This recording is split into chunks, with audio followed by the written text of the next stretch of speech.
Nama saya Nik Saifuddin bin Nik Muhammad Saleh bersama sahabat saya Ayuzi Taib, Nur Azizan Ismail dan Normala binti Ahmad.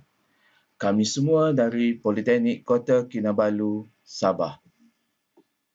Pada hari ini, saya akan membentangkan berkenaan dengan pengurusan masa pelajar dalam tempoh pembelajaran atas talian. Situasi semasa adalah bergantung kepada pengurusan masa yang boleh mempengaruhi akademik pelajar. Sebelum berlakunya kawalan pergerakan disebabkan COVID-19, keseluruhan aktiviti pembelajaran dijalankan di dalam kampus.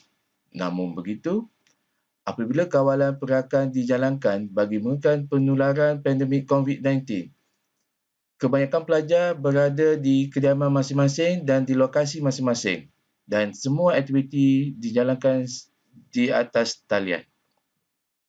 Banyak kajian mendapati proses PMP atas talian walaupun nampak fleksibel dan mudah bagi segi pengurusan masa, tetapi mempunyai cabaran tersendiri. Oleh itu, objektif kumpulan kami adalah untuk menilai tahap pengurusan masa pelajar dalam tempoh pembelajaran atas talian, di mana sampel kajian kami ini terdiri daripada pelajar Politeknik Kota Kinabalu, Sabah. Hasil kajian mendapati pengurusan masa pelajar adalah pada tahap membimbangkan disebabkan banyak masa pelajar digunakan untuk aktiviti rutin harian dan membantu kerja-kerja ibu bapa mereka. Kajian ini juga mendapati perlunya sokongan daripada institusi dan ibu bapa agar sentiasa memberi motivasi kepada pelajar agar meluangkan masa untuk pembelajaran seperti ulang kaji dan membuat latihan dan sebagainya.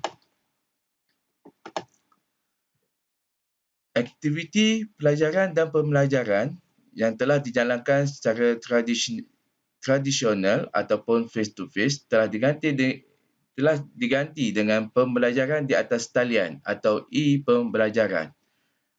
Platform ini membolehkan interaksi antara guru dan pelajar dan di dalam beberapa kes, rancangan televisyen nasional atau platform media sosial digunakan untuk pendidikan. Kelebihan pembelajaran dalam talian adalah ianya fleksibel dan boleh digunakan secara meluas, sementara kekurangannya adalah sangat berpotensi untuk melakukan amalan plagiarisme, kekuatan isyarat internet dan peranti yang menyokong proses ini.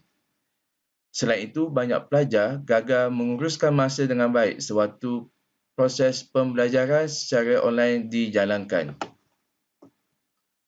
Banyak isu di mana mereka terpaksa membantu dan bekerja dengan ibu bapa mereka apabila mereka berada di rumah, menjadikan proses PMP ini terganggu. Cabaran semasa pembelajaran secara online merangkumi faktor luar seperti sambungan internet yang tidak stabil, beban kewangan tambahan untuk kota internet dan faktor dalaman seperti pengurusan masa dan kesukaran untuk fokus semasa belajar dalam talian untuk jangka masa yang lebih lama. Banyak juga isu seperti pelajar perlu bekerja dan membantu ibu bapa mereka bekerja apabila mereka berada di rumah, menjadikan proses ini terganggu. Berdasarkan kepada isu ini, kajian perlu dijalankan untuk menilai pengurusan masa dalam kalangan pelajar semasa pandemik COVID-19. Kajian ini akan membantu pengurusan tertinggi institusi menilai semula kaedah pembelajaran secara online yang lebih berkesan dan memberi sokongan moral kepada pelajar ini kerana pengurusan masa yang tidak efektif akan mengundang kepada tekanan. Metodologi kajian ini merupakan kajian kuantitatif berbentuk tinjauan dan dijalankan di Politeknik Kota Kinabalu. Seramai 157 pelajar politeknik dipilih untuk kajian ini, iaitu menggunakan teknik pensampelan random. Instrumen yang digunakan untuk memungut data adalah borang soal selidik. Kajian ini menggunakan perisian SPSS untuk menjalankan analisis deskriptif dan penentuan tahap berdasarkan skor min oleh Najmuddin 2009. Okey, di mana 1 hingga 1.99 skor dia adalah lemah, 2.0 hingga 2.99 rendah, 3.00 hingga 3.99 sederhana dan 4.0 hingga 5.0 adalah tinggi. Analisis data. Data dalam keadaan normal melalui ujian kenormalan menggunakan nilai skewness dan kurtosis.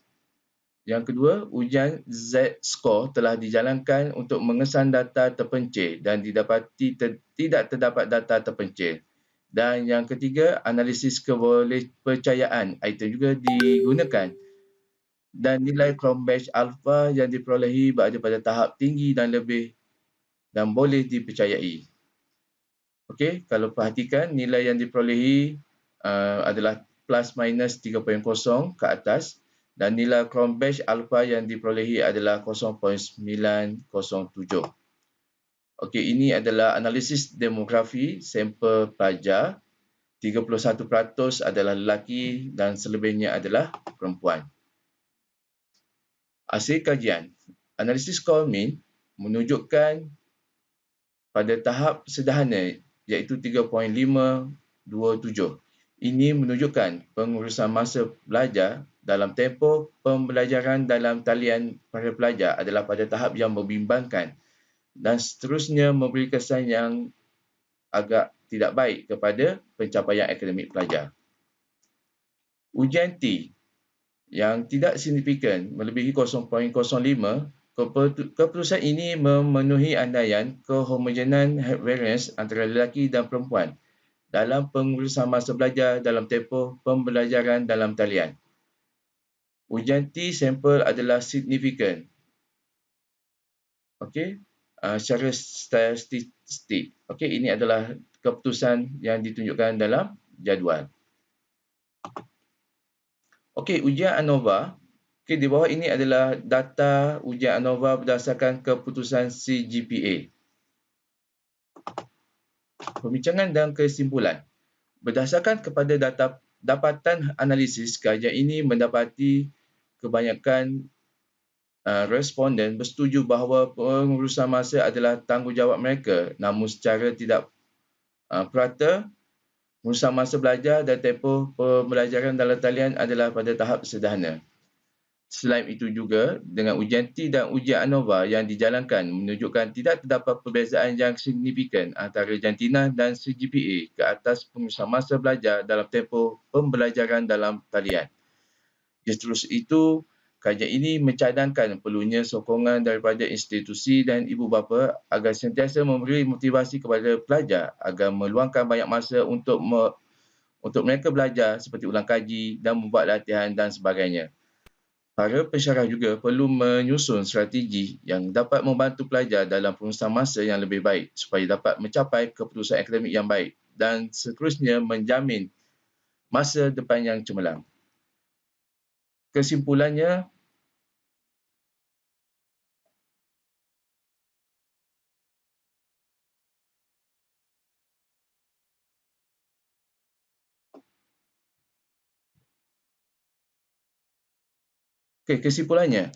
kemahiran pengurusan masa untuk seseorang adalah faktor penting bagi kejayaan pelajar. Objektif utama kajian ini dijalankan untuk menilai tahap pengurusan masa belajar dalam tempoh pembelajaran atas talian. Hasil dapatan menunjukkan pengurusan masa pelajar adalah pada tahap membimbangkan disebabkan banyak faktor yang mempengaruhi aktiviti rutin harian pelajar iaitu membantu kerja-kerja ibu bapa mereka. Ini adalah selari dengan kajian yang dijalankan oleh ahli 2008 yang menyatakan pengurusan masa yang kurang baik akan menjejaskan kepada keputusan akademik dan seterusnya menghasilkan kerja yang kurang berkesan. Okey, ini adalah rujukan yang telah dijalankan dan sekian, terima kasih.